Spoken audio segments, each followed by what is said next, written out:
everybody. Welcome to the Everything Went Black podcast. This episode, I chatted with Rennie Resmini of the band Starkweather.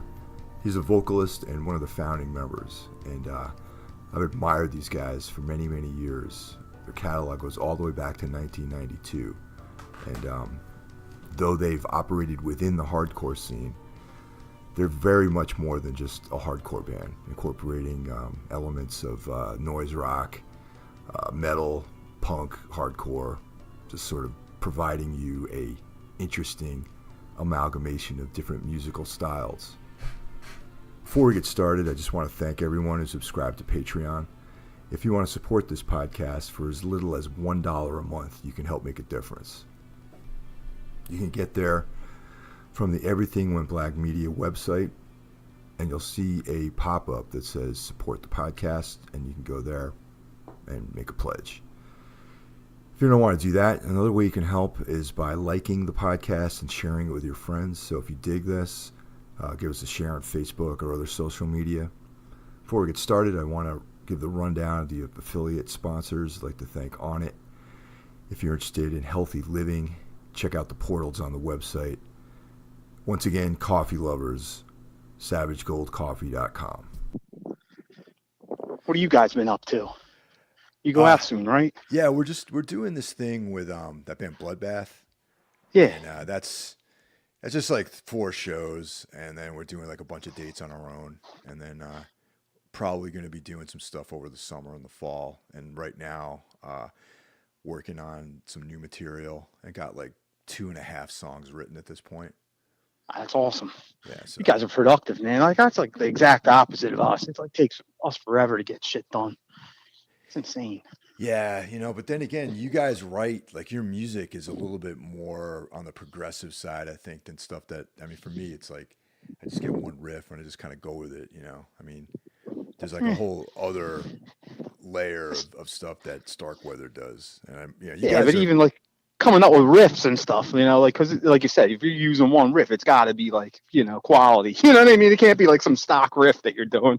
Yeah. But the thing is, dude, it's like, I can play you the songs and the riffs that didn't make the cut, and I got way more of those than the ones.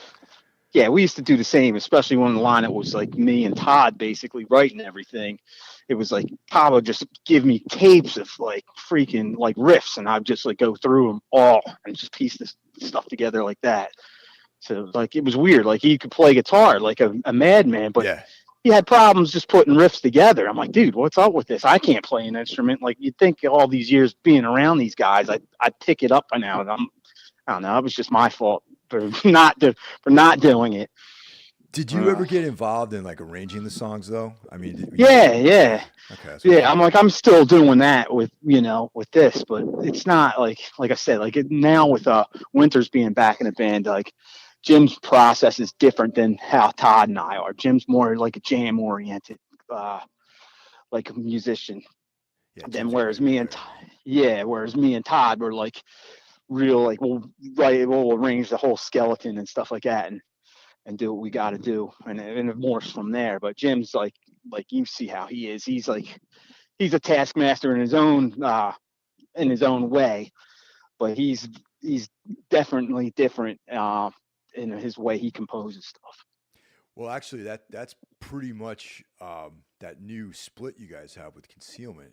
That's more apparent on that, man. That's just like that's me and Todd. That's the last thing with me and Todd. We have one more song that me and Todd and Harry and Vince did. Yeah. Jim was on Croatoan with us, but most of those songs were already written. Like if you could go back and see video in like '94, we're playing a lot of those songs. That's like, it's just weird. Like the stuff like you'll see like the past 5 years of us live, that's like Jim, and even some of that is still fucking has some of Todd's signature because it was like skeletons that we were working on. But Jim just like alters it. That's like his playing. He's not as riffy as Todd. He's more like, I don't know. Like I always say that like Todd's like a concrete kind of writer. Jim's more fluid.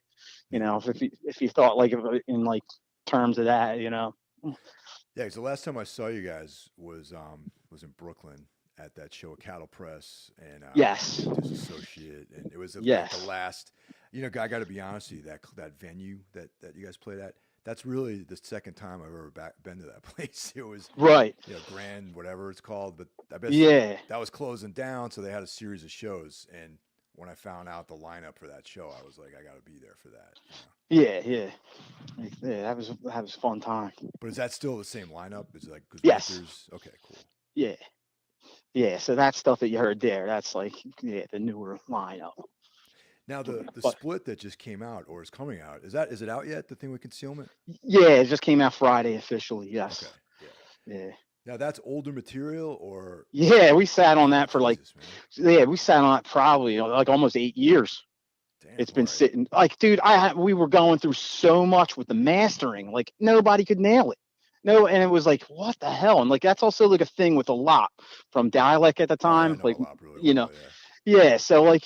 Like he'll bring the stuff to like Alan, but he has to attend it because Alan sometimes still doesn't get like his whole process of like the way he records stuff because he's like very low end, and sometimes it just doesn't translate. Like some people were getting the low end part, but they weren't getting any of the melodic stuff. It was just like under a wash, and it just became soft. And then what happened was like finally like when Concealment.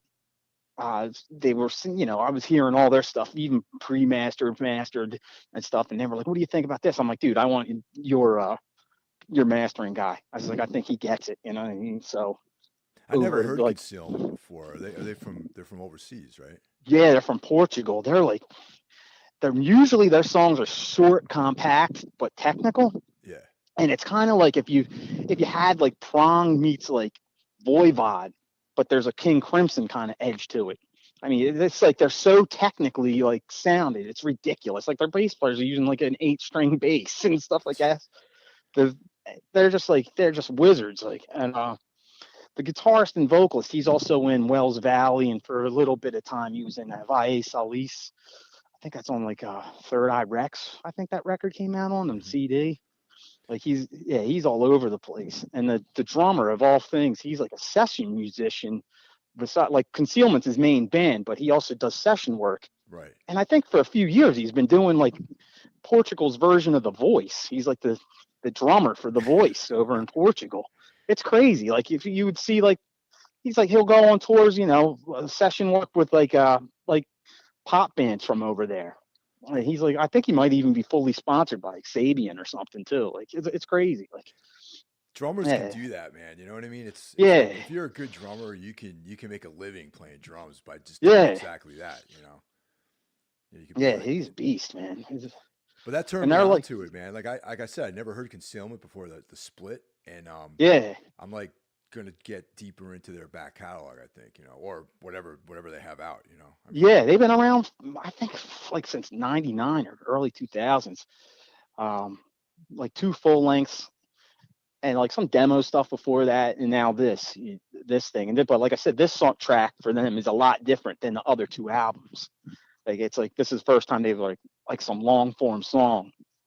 Usually stuff's like way more compact. I don't think they did anything over like 6 minutes prior to this. I gotta check that out then, definitely. Yeah.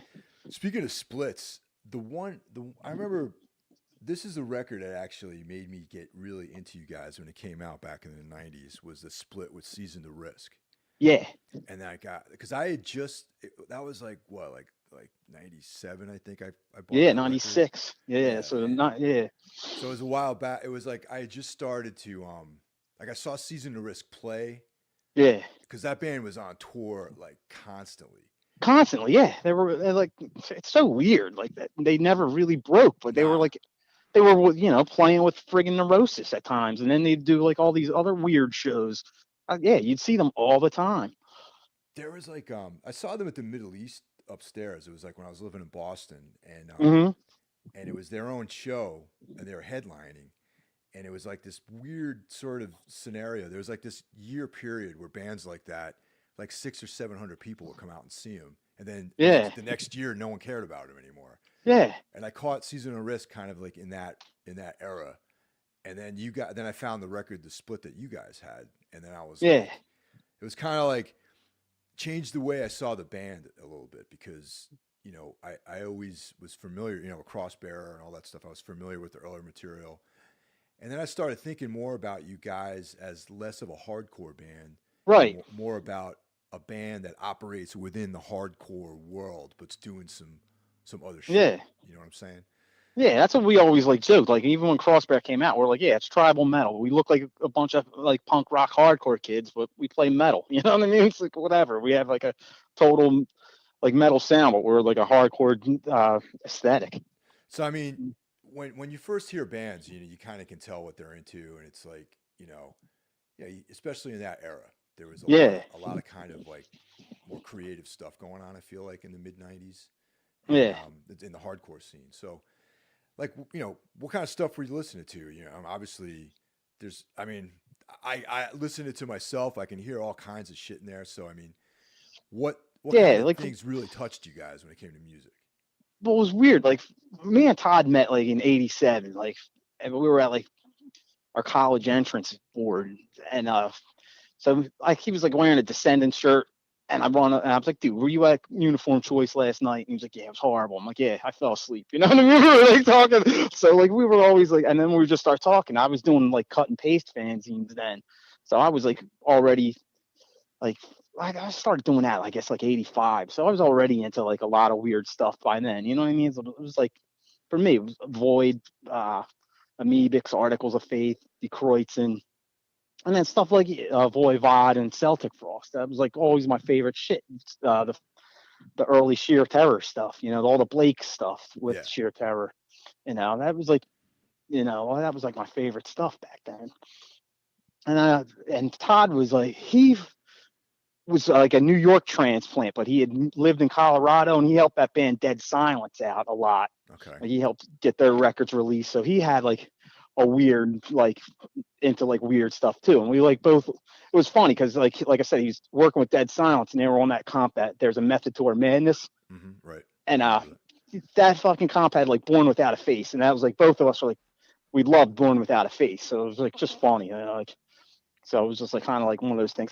You guys are like meant to be in a band together. If anybody was, you know what I mean? It was like, it's funny. It's like, yeah, we had that. We were always into that more metallic sound, like like Animosity, COC, yeah, like that kind of style. To be on Possession Records. One of the things that really like kind of put you guys aside, set you guys apart though, is I think some of the lyrics and the vocal deliveries and that sort of stuff. And like, yeah, you guys weren't singing about the scene or like straight right, edge or whatever. And I mean, for yeah, me, because I've always been more attracted to like kind of like, for lack of a better term, like more like esoteric lyrics. Like when you listen to right, Neurosis, it's yeah, not about like anything literal. There's like yeah.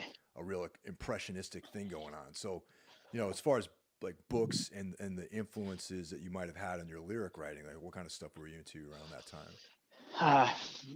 There was like I had pretty good like teachers in high school and college. So I was like Flannery O'Connor, the John Gardner's Grendel. Okay. That was like always my favorite book. I like remember reading that. Like we moved around a lot when I was younger. So when I went to one school from transferred to another, what they were teaching at this new school, I had already done like a year before. And my one teacher's like, well, don't let anybody know about this. But I think you'll like this. And he handed Grendel off to me. So I had like Nice. at 7th grade. So I was just like, man, so I was always looking at like weirder stuff. What the heck else? Like in the 90s, I think that there was that Mark Richards Fish Boy. I remember reading that and I was like, Jesus Christ, this is like kind of like my lyrics like set in a book. I was like, this is awesome. Like, so I like that guy a lot. Who else back then? Like the 80s was like Joe R. Lansdale. I liked a lot. Ligotti was coming out around that time too. Okay. Yeah. And Ligotti was like, you can see some of our titles are like, a direct reference to Ligotti. Yeah. Even though like it has nothing to do with what he's doing. Because he's like, how his stuff is very clinical. He's like a very clinical writer. Like you could see he was a textbook writer, Yeah, definitely. Yeah. It's interesting the way he writes. It's like definitely different than how I do, but I like what he's doing. of course, like the Lovecraft stuff. I like that growing up. Like he's like, for being like a pulp writer, he has like a very like descriptive style. Oh yeah, well, I mean that's his It's whole like, thing, man. Actually, and yeah, all the Lovecraft stories, it's like very little actually goes on. It's all yeah, yeah, atmosphere, and descriptions and yeah. It's references. it's awesome. Like you can totally like see, like you could picture everything that he's telling you, especially when it comes to like locations and stuff like that. Like it's awesome, like his writing. That's one of the reasons why I think maybe some of his films like it hasn't translated Right. well to his film because even the ones that I like like the Yeah. Reanimator are very loose interpretations of his stories Yep. because there's no action really in the story that he wrote, so the filmmaker has to come up with some sort of vehicle to put this whole thing in, but Yeah. other than the Reanimator and From Beyond, I don't think much of his other work is translated too well into film. Nah, it's been like I think some of the stuff that it's more influenced by him works better. Like what was that, Dark Waters, that Italian flick, that thing always had a very like Lovecraftian look about it. There was something recently, Observance, that kind of totally reminded me of that too. I haven't seen that actually. It's pretty good. It's like a surveillance flick, Okay. and it's Artsploitation put it out, Okay. like on video over here, and it's very like Ligotti, Lovecraftish, like in tone. Did you see The Void? Yeah, I liked it. I Yeah. don't think it was as great as everybody was trumping it up to be. I think I went into it with expectations a little too high, but the practical effects are great. Like Yeah. I thought that was like the most fun part about it, And I liked it. Yeah, I totally like the idea. It's like definitely like Lovecraft meets Hellraiser at parts. Have you seen any of the other films that those dudes made? There's like this group called Astron 6, I think it's called. Or they have a couple other movies. One's called The Editor, and they got some others. Oh, Father's Day. It's on Amazon Prime. I'll have to check that out. Father's Day. It's like the thing is, it's like those guys have more of like this tongue in cheek, like dark humor thing going on. Yeah. So when the guy that made this film is part of that group, even though this was done sort of outside that, so I kind of expected there to be like a little bit of like a tongue-in-cheek element to the Void, and the Void for the most part I thought was played pretty straight, But there's definitely some heavy-handed references that were like kind of like maybe if you know the references, like I'm sure you do, it's a little bit kind of humorous. You know what I mean? Yeah. Yeah, like the stuff from the Beyond. Yeah. There's like definitely like Beyond references. Even like the way the hospital looked like Halloween 2. You know what I'm saying? Yeah. The one continuity thing in that movie that tripped me out was, do you remember the part of the film where there's like the police car and it's the guy parked like literally right outside the building, and then it's like the Assault on Precinct 13 element. Exactly. That's exactly right. Then later on, it's like 100 yards away. It's like this big like trek to get out there. So I don't know, little things like that a lot of people like. I think that the movie was made by these guys who just loved the genre and just wanted to do something fun, Yeah, definitely. But as far going back to that, the split with Season of Risk, how did that actually come together? Like, because they were definitely in a different scene than you guys. Yeah. We had known them from going to see them. They play Philly like all the time. Mm-hmm. So we knew them, and the guy that ran the label, Mike, he knew them real well, and he also like did stuff with At the Drive-In. So he was pretty well connected. And like we had the song, and Mike contacted them. It was like, hey, do you want to do something with these guys? I know you guys are friends and all. And Steve was like, sure, we'll do it. So that's how that really came about. It was, we knew each other for a while, and that happened. I think they may be doing something soon too with Translation Lost, which is funny. Like I didn't know that until a few weeks ago. Like someone at TL had mentioned, like, hey, Season of Risk is back. I'm talking to him like, what? Like that's crazy. I was like, so that could be interesting. See what they do. Yeah, because they, it's funny. they had that one record in A Perfect World, which is on a major. Yeah, and it was on, it was like Coalesce before Coalesce. Yes, exactly. It was, and nobody like knows about it. I'm like, how do you not know about this? I'm like, Jesus Christ. Yeah, and it was on a major label, and that the band toured. I remember they were out with like Monster Magnet and CDC. I remember they were doing these massive tours, and it's almost like they were invisible when they would go out on tour. Yeah, it was the weirdest thing. I'm like, I was like, it was so funny that came, and that was a weird period of time too, because like A&M was signing everything. Also, they had like the Paul record. Yeah, I remember them. Yeah, Paul was great. Friggin', I guess Damn the Machine was also A&M, and Swerve Driver. So you had like all this weird stuff coming out at the same time on these majors. Yeah, bizarre. It is strange, and it's all that's the '90s though. Yeah, Nirvana, that helmet like blew the door open for everyone, and maybe like those bands weren't really meant to be on labels like that. Yeah, you're not kidding. So crazy. But afterwards, there was a whole bunch of records that came out on a bunch of different labels, and I remember I think it was '98 or '99 maybe. I saw Buzz Oven and Season to Risk was on tour with them, and it was like a totally different band. It was just like the singer I think was playing guitar, and yes, there was all the guy from Glazed Baby I think was in it too. That's another great band. Yeah, it was like that. Boston had like some crazy like heavy bands at the time. Dude. Like with those guys, Slug Hog, La Gratona. La Gratona were the best. Even like what you guys were doing, like coming out with the Anodyne stuff was awesome. Me and Paul Romano used to love that stuff. I remember or the one, what was the one on Lifetime of Gray Skies? When that came out, me and Paul were like, that's the best title ever. I wish it were Lifetime of Gray Skies. We were like that. Yeah, that was our last album, man. That was definitely, that's my favorite one, and I'm kind of glad we went out on that note because that was a great record, man. Yeah, but it's like you kind of a year later the band was done, and it was pretty much it wasn't like this animosity thing. It was just everyone was kind of moving in different directions, and it's like if we tried to write material, the material was not that good, and no one liked it, and then I was trying to write songs that sounded like what we should sound like, and I was like, fuck that. And we had this European tour booked, and we were just like, dudes, so our friendships can remain intact. Let's cancel the tour and break the band up, basically. And I was yeah. So you're not, I totally understand that. Yeah. So without any fanfare or anything, we just disbanded, and that was it. And then, and I'm kind of glad because I feel pretty solid about all the stuff we did, Yeah. Yeah. Thanks for remembering. Yeah. I love that stuff. Yeah, that's just the fun. Yeah, that was the best title. I mean, Paul, I remember when it came out, we were like, man, best title. But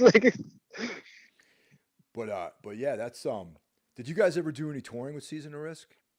Nah. We never even got to play a show together. That's the thing that sucked. It was like, you got to be kidding me. All the times these guys are through, we had because all of us as soon as we were done college, we also had real jobs and shit. So somebody's asking to play a Wednesday in Philly. I was like, no, I'm not taking off work to go do this to 30 people. You know what I mean? I'm not doing it. I'm not wasting my time. Yeah, it's interesting. It's like moving furniture. You know what I mean? I was like, what the fuck? Yeah, because I think aside from that one night that I saw Season to Risk play, I think all the other times I've seen him play, it was in front of about 30 people. Yeah, that's what I never. It was I think the most crowd we ever saw them was when they were doing the Neurosis shows. Every other time it was just 30, 40 people. It's how's this not gaining traction? I don't get it. These guys are constantly in your face. They write great shit, and it just never caught on around here. I don't get it. And you're one of the only people that remembers them too, aside from maybe some dudes out in Kansas City or Minneapolis or something. Yeah, it's bizarre. It's really bizarre. Do you remember a band called the God Machine? Oh, I love the God Machine. Yeah, they were the greatest. There was another band we'd go see them. It was the first time I saw them. It was in a snowstorm, and I was like, I'm gonna see these guys no matter what. I don't care. I'm making it. Yeah. And we saw them a couple times. They were fucking awesome. So good. Way ahead of their time, man. In a lot of ways. They could be if you listen to that album, was it Views from the Second Story, and it was like Yeah. maybe re-recorded differently, if it was recorded differently and mastered differently, that record could come out today and be awesome. You know what I'm saying? Yeah. People would love it. Yeah, those guys. It's a shame that bass player died. They could have, like, who knows what the sky was a limit with them. Yeah, I think so. And I actually met the drummer in that band when another band that I played in was touring in Europe, and we were supporting Fetus over there. And, Oh, no shit. And one of the guys that played in Fetus's band was friends with those guys. And Okay. when we played in London, I was talking. That was right around the time that I was like I was into God Machine. Like I would listen to it, and I would, be talking about how much I liked them. And the guy was like, "Oh, by the way, in London, so and so is going to be at the show." And I met the guy, and That's fucking cool. yeah, it's crazy, right? Yeah, I didn't like the stuff that Robin's been doing with it, since too much. It's like a little too lightweight. But man, those two God Machine albums are just stellar. The funny thing about that is, like, I remember, do you remember when, like, Thrasher used to have cassettes in, like, you would buy a Thrasher and there'd be, like, a shrink wrap, and then there'd be, like, a 3-song cassette that they'd send with the magazine. Yeah. So I got one that had Quicksand, Wool, and the God Machine on it. And that's how I found out about the band. And it was, like, out of the 3 bands on there, the only one that I was really into, that grabbed me was the God Machine track. God Machine. And then literally like 2 weeks later, they were playing, and I'm like, "Fuck, I'm definitely going to go to this thing, man." And that's one of those cases where it was just that weird slice of time when people seem to like good shit. And I went to that show, and there was like it was the Middle East downstairs, and that holds like 600 people, and the place was packed, and it was God Machine headlining. Wow. Yeah. Like, every time they played here, nothing like it. Yeah, man. And then it's funny, like I was saying, like suddenly, like it's like one of the most bizarre like happenings phenomenon is how 1 year something could be so inside of everyone's head, and then the following year it's gone. And then, I mean, I only saw them that one time, but then literally a year later, you would say that, "Oh, I like this band, the God Machine," and people would know who the fuck is that, Yeah. What happened to all those other people at the show is what I wonder. Yeah, exactly. I think it was like anybody who was there, I think was just band members. You know what I mean? Like, seriously, there's just like some bands that are just like musicians bands. And that's, it doesn't translate after that. It's crazy. It's really weird. I definitely count them as an influence, though, man, as far as like, the atmosphere. People ask me about that. Oh, yeah, what do you like? Like, what kind of stuff informs the music you play? I always talk about them for sure. Yeah, they're awesome. They were like a more melodic Swans. Because that drummer hit like Ted Parsons. He was like just an absolute beast. And the bass that's playing was so thick. It was nuts. So the stuff with that you've been writing with Winters, is that ever going to see the light of day? Like, are you guys have any plans to record that stuff? Yeah, we're trying to demo it like in a few months. Like, our drummer, he's has a torn rotator cuff, so we just gotta wait for him to heal up. But yeah, we're definitely gonna do that soon. To get it demoed. Is Drew still playing with you guys? Yeah. Okay, he's got the one with the injury, and then we'll. Once we hear it, demoed, and we'll figure out, what needs to get fine-tuned and then go from there. So you were mentioning that the songwriting process is pretty slow and, arduous. It's like, yeah. Is that demoing step? Is that a big part of the process that you guys work with? Nah, I think the songs are there. We were just going to go in and then, just record them. And like, as far as I'm concerned, there's 6 that are done. You know what I mean? They just want to hear everything and then add layers to see what it sounds like. It's like more like a safety blanket thing with those guys than anything. I don't get it. I'm just like, dude, the songs are there. You've been playing them for fucking years. They're good to go. You know what I mean? It's just like, I don't know. It's just some funny thing like that with them. I know with the stuff I do, it's like there's like a handful of songs that changed almost like 50% from when I demoed it to when it actually got on the album. Yeah, so that may happen. Like I said, Winters may be like, I want to change this like big time. That's how he gets sometimes. Like he's funny like that. So We'll see. Yeah, I'm Winter's pretty been much. in tons, dude. Like that guy's like so many. The list of bands he's played in is like insane. Oh yeah, it's just like the fact that like you can bring up that Believer record that he's on, Yeah, and like he won't like talk about it, but then like, you bring something up like, oh, this riff there. Yeah, I wrote that. You know, like that deadpan voice and yes, yeah, I wrote that part. You know, they're just like, what the fuck? You know, like so fucking strange. And like, hey, it's funny, like what you know, that and the Vigil stuff. If you got to hear any of that, I haven't and heard that actually. that was like right, but like he was probably doing that while he was doing Turmoil. It's kind of like Turmoil and Burn, you know, like a mix of that. But there's not much of it recorded. Like I think there's like one actual song like that you can find like on a compilation. You know, Isn't that but the worst? Where there's like bands that are great bands that just never recorded their stuff to have yeah, documented. that was like Collapse. You know, like from New York. Yep. Like what the hell? You got like just demo recordings, like nothing that more than that, and live stuff. It's like what the fuck? This is it. There was a band from up in like Plattsburgh, New York, like way up by the Canadian border. They were called the Dying Game Theory, and they were like late '90s, kind of doing what ISIS was doing, but like in a more aggressive way. Oh no shit. Yeah, like it was like how like there's that kind of Canadian hardcore like sound bands like Ire and stuff like Yeah, that. yeah. So like they were kind of on that like a real Canadian like European like vibe with like electronics, and they had like a front man like singer who would No shit. Yeah, I he don't would think like I go nuts remember when that he, at all. well yeah that's what I'm saying, like my like Anodyne played with them like maybe 10 times like over the years, and No shit. pretty much every time we played in upstate New York they were on the bill, and Huh. and we played like basements and stuff, and they were like, I was watching them play in a basement show one time, and I was like, this is like the greatest thing I've ever seen in my life, man.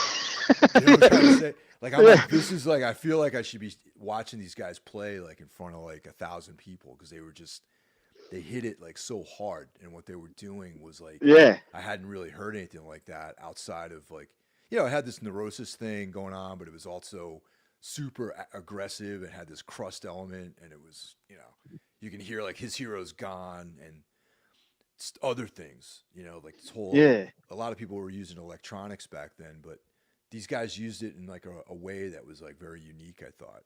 And they don't have anything out. They have like a demo. That was literally the only thing they had out. Yeah, that's the worst. You're just like, what the hell? As far as your writing goes, do you ever think about, think about publishing anything? Like I'm sure that. Nah, I never like. I figured what comes with the record's good enough. I've never like ever thought about ever writing anything outside of that. I don't know. It's just not my thing. It's like, yeah, I don't know. I'm just never. And now, like when it comes to time, I don't have the time to even like devote to anything like that. It's like, yeah, you have kids and work between that. It's just like it's just crazy. Yeah, just like trying to juggle like multiple schedules. And it's like bad enough. I only like ideally I would like to practice 3 days a week. I'm lucky if I get 1 day a week. You know what I mean? It's just like that's just how it is. Yeah, I would love to do 3 days, but unfortunately, like everyone lives in a different city right now, so it's like, yeah, we do a lot of. I mean, we practice. I practice alone by myself, but then we only get together in these concentrated weekends of hours on end, and that's it. Yeah, usually like around a tour or something like that. Yeah, that can get tough, I guess. Like, but I mean, you got good enough musicians. Like anything's like possible. Yeah, it takes a special kind of guy to do it that way, because you got to rely on them to keep their thing going. They have to keep their chops up. Yep. The only thing for me is like if I don't sing regularly, the first practice back doing vocals is always a little rough. You know what I mean? Yeah. Oh yeah. It's a muscle thing. It's like you don't use it, it atrophies. Now speaking of vocals, did I like for you as a singer? Yeah. I mean, you're not the typical hardcore singer. So what kind of stuff like do you get into? Well, that was like it was like that's again the whole metal thing, because I always liked King Diamond, Merciful Fate, and Venom, shit like that, and then even Queensryche. I always liked Jeff Tate's voice. Yeah, I always liked his voice, and I liked Sanctuary when I was like growing up. So even the Nevermore stuff I liked, as they were the same time as us, but Sanctuary predates them. I liked him. Diamanda Galas, obviously, her friggin' even like some of the Bjork stuff I liked, like just because it's like vocal gymnastics with her, you know what I mean? And like Lisa Gerrard, same way. It's like she's more like she has nothing to say, but it works. You know what I mean? It's just like some made up language, and it's fucking awesome. She's conveying some kind of emotion, like doing what she does. You ever get into Sigur Rós? Yeah, I don't know. It's like Jim saw him like I think a year ago. It was unreal. He was like just the way they did the stage performance. But like I don't know. I can't get into it. I'd rather just listen to like a normal ambient thing than it. I like their videos because they were very cinematic. Like a real had a great like flair for that. But musically, I don't know. It's not nothing I can get into for some reason. It's just never clicked with me. I was like that for a number of years because people were always trying to push that band on me, and they were like, "Oh, check out Sigur Rós." I bought one of their records. I was like, not really my thing. But then I actually got an assignment to go and do a show report on one of the shows they played in New York. So I went, and I was thinking, and it actually really blew my mind, to be honest with you. How that's what Jim was saying. He was like, it was fucking incredible. Yeah, and I mean the whole thing, from the stage sets to, they had some crazy LED show going on, show, and the music, and the production of just everything sounded perfect, and the guy's voice, that was the main thing, is that voice was like it's creepy. Yeah, real creepy, and it always blows my mind because like normal people like that band. You know what I'm trying to say? Like that sounds weird. Exactly. Yeah, I heard Paul Romano saying something about the same thing. He was just like, we're at this show, and like they finish a song, and like this jock looking meathead is like screaming, and everybody's like, just clapping quiet, like golf claps, and this dude looks like he's like straight out of like some university, like frat, like he's like just going nuts. So funny. I wonder how these people get exposed to this band, though. I mean, it happens. Yeah. There's every now and then you go to some bigger show, and you think it's going to be like one type of crowd, and then it's another crowd. Real normal, generic dudes are at the show. It's fucking strange too, because like it's not like it used to be, like even like 90s, before like MTV turned into like reality, like bad reality TV shows and stuff. Like you used to get like exposed to like new stuff then, like especially that college oriented stuff. Yeah. Look, and that's what I would think Sigur Rós would be. You know what I mean? Like if MTV were still doing that kind of shit, I figured they would, have heavy rotation on one of those programs. I guess weird. It's all YouTube. Yeah, definitely. I mean, nowadays, it's so strange. You find shit sometimes that you don't, you know what I mean? Like you look up like a video, and then like an hour later you're watching something you never heard of. Yeah, that's somehow related to that last thing you watched. Yeah. It's weird, that whole rabbit hole, like on YouTube. That's cool, but I also miss like the kind of stuff that's curated by people, like even though like you watch MTV and it was back in the day, and it was like, Ricky Rackman or it was the 120 Minutes show. Yeah, which you would see Fear of God on 120 Minutes and not Headbangers Ball. It was totally. Like, what? So weird. But there was like this impression that they were coming up with these playlists themselves, even though it probably was like a group of producers like putting this stuff together. But you felt like somebody was at least putting some thought into what they were showing you. Do you remember? Speaking of producers for MTV, do you remember that they had that sports show? They had like MTV Sports. Yeah, one of the dudes that was the producer, like a line producer on that, was the bass player in Social Disorder out of Brooklyn. Oh, no way, really? Huh. Yes. So some of the music in that he would edit in, like stuff at the time, like would be like off of different compilations, like that that East Coast Assault. Oh, A yeah, bunch of that the was a great bands, one, yeah. a bunch of bands off of that wound up on that. Like, so there's like some weird stuff behind the scenes then. Because I remember like one of our songs, like a part of a song, like a melodic part came up in that. And I'm like, who the fuck did that? And we found out Saul from friggin' Social Disorder was doing the music for this show. Yeah, that East Coast Assault comp was really cool. That was like Marauder was on that, and Yeah. Only Living Witness was on that one. Yeah. Overcast maybe. Yeah. Converge, Overcast. Yep. Wait, was Starkweather on that too? Yeah, we were on you it. guys were on it. Yeah. Yeah, you just definitely got like Starkweather is definitely a band that like in New York people still talk about. I mean, right. You guys played ABC No Rio a number of years ago, and I remember that was like a thing. Like a lot of my like the older dudes I knew were like really excited about going to the show, and you know, because you guys also played at CB's quite a bit. Yeah. Did you ever play at L'Amour's? Nah, the only time I was at L'Amour's was the C shows. You know what I mean? I'd go up and see some shit.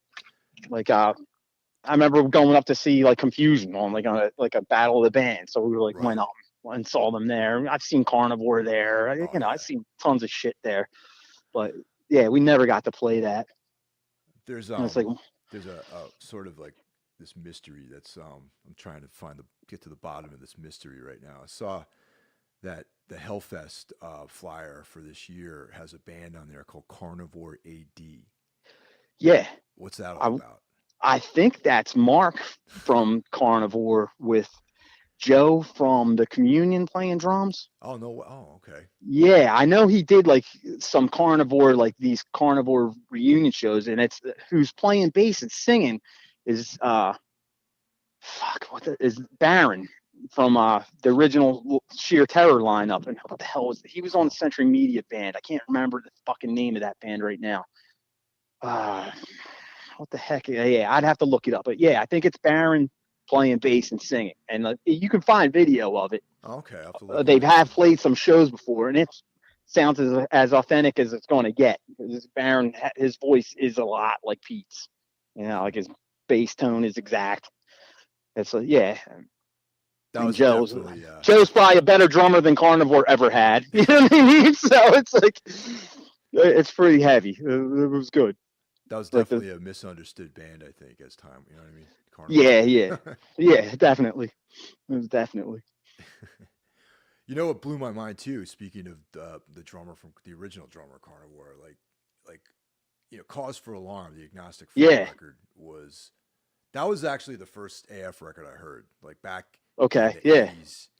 Yeah, it's like 86 or something like that when it came out. Yeah. As you know, it's not like today where, you know, you go onto iTunes and you look chronologically how the albums come out. But back when we were kids, you kind of got things in dribs and drabs. Like sort of like one thing would roll in and you wouldn't know where this record fit in the catalog of a band, and you'd find out that wasn't the right record to listen to, I guess, or whatever. Yeah, no, Victim in Pain, not Cause for Alarm. I remember like literally in like one afternoon, I heard Victim in Pain and No Mercy, or you know, like that Motorhead thing, you know what I mean? Yes, yes. We were all like, my buddy Ken was like turning me on to the music, and he played me the AF record, and to this day, that's still my favorite Agnostic Front album is Cause for Alarm. You know, I like a lot of the other shit, but then there was that big write up that they had in Decibel a couple of years ago about how like Roger like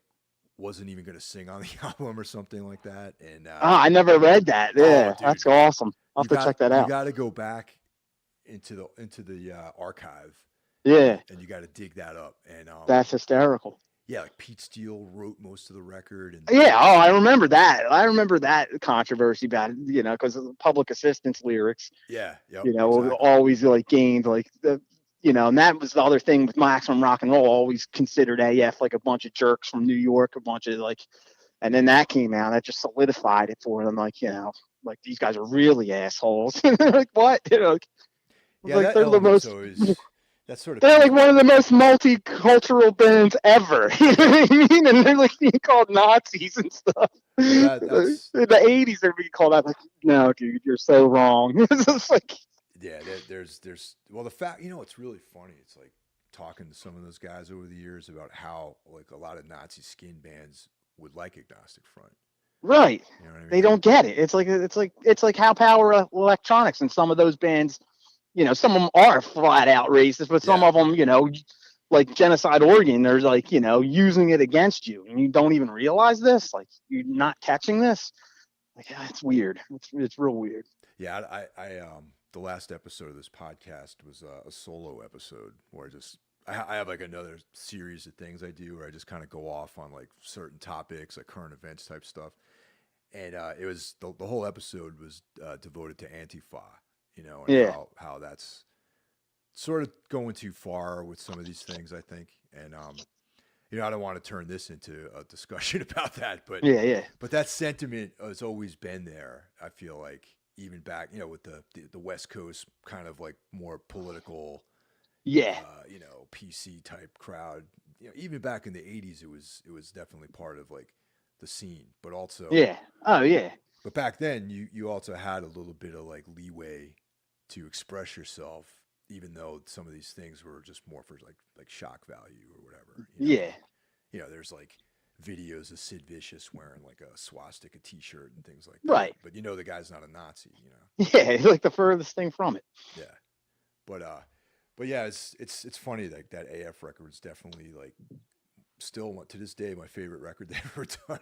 And I always like that whole period of time too with Sean Taggart's artwork, that graffiti cartoon style. I always friggin' loved his artwork. Did you ever get into like that all that whole research magazine, like those because I feel like I liked that stuff when it was coming out, like in the 80s. I haven't seen anything since. I remember like the last thing I remember was like the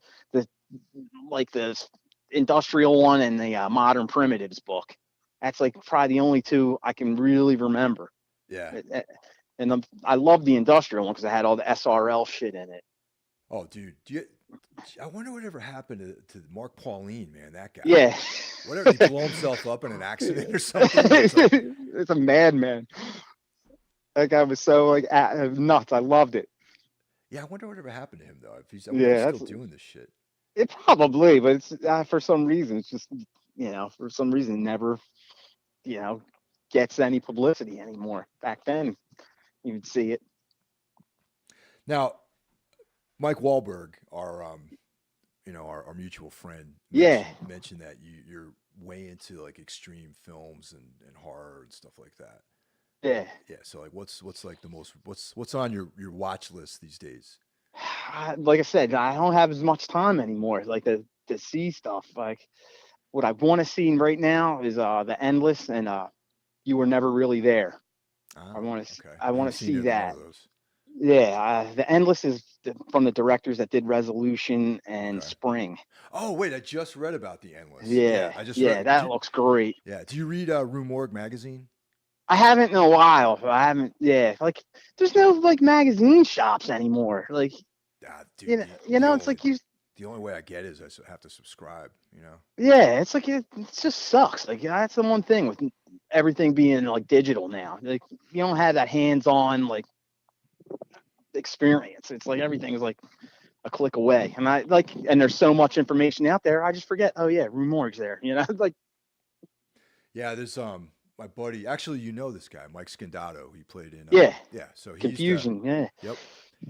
And him and his brother ran a comic book shop on 7th Avenue over in Brooklyn, Park Slope. And I used to go there every Wednesday and pick up comics and all that sort of stuff. And they always had the that was on my list of stuff to get was that Rue Morgue magazine. And that's one of the only ones that seem to survive. I heard Fangoria is coming back. Yeah, I read that too. That's crazy. But that and like maybe Horror Hound is like the only other like horror mag that's out there. Yeah. Still, But yeah, actually anyway, the reason I mentioned that is The Endless was I read about it in Rue Morgue just like 2 nights ago or whatever. So yeah, that sounds like a really cool. Did you see the Resolution? Did you see that one? I love it. I love those two movies they did. Like Resolution and Spring, I like a lot. Like Spring's like total like a Lovecraft date movie. It's like funny. I like that a lot. and Resolution had that one scene in the middle in the not the cabin. It's like a trailer. The guy's like playing with the mirror. That's the best. It's amazing. Yeah, I'm just finding out about these guys. Like, it sounds like it's right up my alley. And, you'll definitely. I saw you definitely like it. 2 French movies recently. One called Raw. And, I watched that. Yep. And another one called Ravenous. Which one? I think.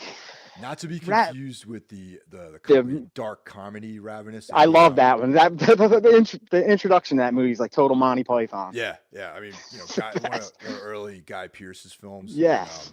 That movie's great, and I've heard people slam that movie too. I don't. I think they just don't get it. It's like that whole. Yeah, I think you nailed it. It's a comedy. It's a deliberate comedy.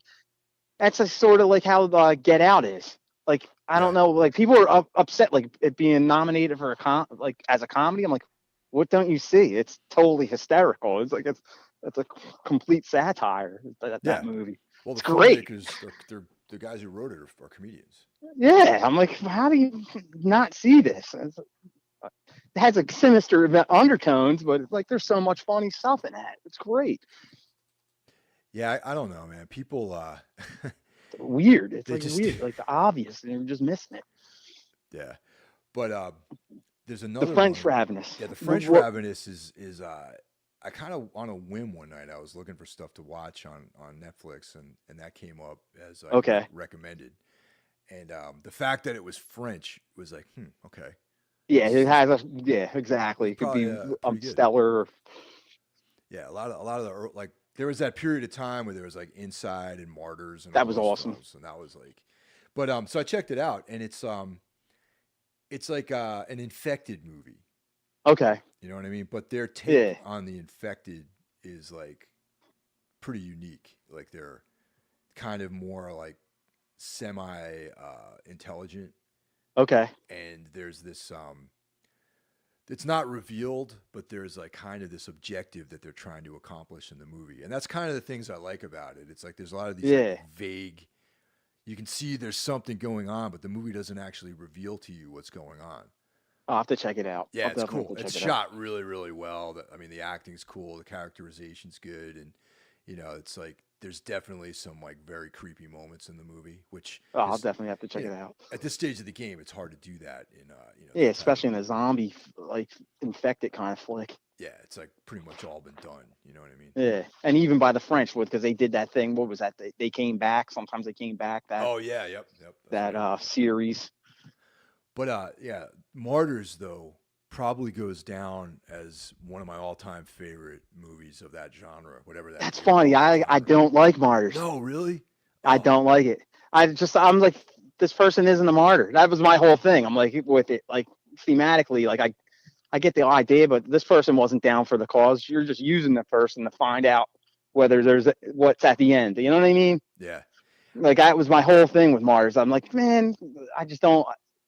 I'm not down with it. Like I like parts of it, but that whole it's just weird. That's a weird disconnect for some reason. I know it's No, that's it's just odd. You know what I mean? Yeah. No, it's all. I mean, hey, it's all valid, but like. But like Inside, I loved.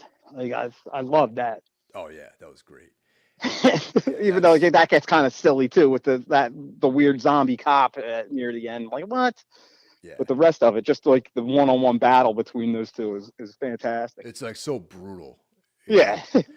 And there's always like in a lot of these French films, there's always like a scene where and they do this in Raw too, and it's actually a nurse.